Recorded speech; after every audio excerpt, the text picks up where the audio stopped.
Quem quer comer o papazinho gostoso? Vem. Vem embora. Vem, Cadinha. Você e você.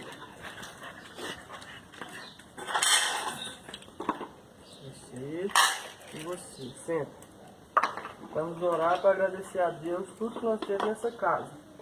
Pai, em nome de Jesus, eu te agradeço, Pai, pelo teto que o Senhor nos deu aqui, pela ração que o Senhor nos deu para comer, pela comida na nossa mesa, por esse tempo nessa moradia maravilhosa que o Senhor preparou para nós, Pai.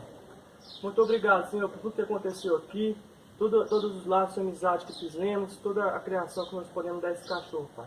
Em nome de Jesus, ó Deus, que eles possam, nessa nova fase, lá na casa da minha sogra, ter esse carinho e esse cuidado também, Pai.